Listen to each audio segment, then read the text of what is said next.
আমরা যে উদ্দেশ্যে এসেছিলাম কলকাতার মাটিতে, সেটা আমরা পুরোপুরি 100 ভাগে আমরা সফল। বৃহস্পতিবার ঢাকা ফেরার আগে কলকাতায় সাংবাদিকদের বাংলাদেশের ডিবি প্রধান হারুন অর রশিদ জানান, আনার হত্যা মামলার তদন্তে ইতিবাচক অগ্রগতি হয়েছে। এমপি হত্যার অন্যতম আসামি ফাইজুল ওরফে সিয়াম নেপালে আত্মগোপন করে আছে বলেও জানান তিনি।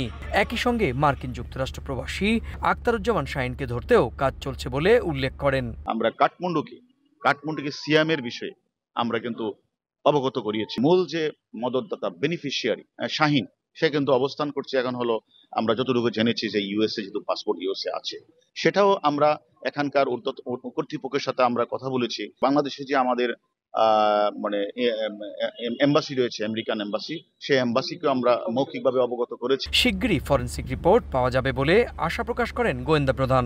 রিপোর্ট হাতে পেলে তদন্তের দ্বিতীয় ধাপ ডিএনএ পরীক্ষার জন্য মাংসের নমুনা পাঠানো হবে বলেও জানান তিনি।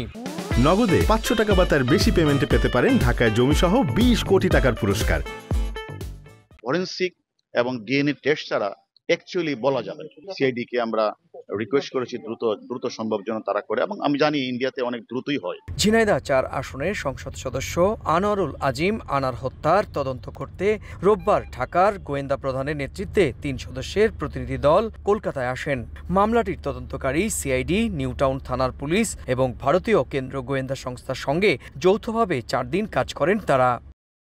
গেল 12 মে সীমান্ত দিয়ে পশ্চিমবঙ্গে প্রবেশ করেন এমপি আনার। 13 তারিখ থেকে রহস্যজনকভাবে নিখোঁজ হন তিনি। 22 তারিখ আনুষ্ঠানিকভাবে তার খুনের বিষয়টি নিশ্চিত করে কলকাতার গোয়েন্দারা। সবশেষ 28 মে সঞ্জীবা গার্ডেন্সের সেপটিক ট্যাঙ্ক থেকে উদ্ধার করা হয় দেহের মাংস, চুল এবং হাড়ের গুঁড়ো। ধারণা করা হচ্ছে এগুলো আনারেরই।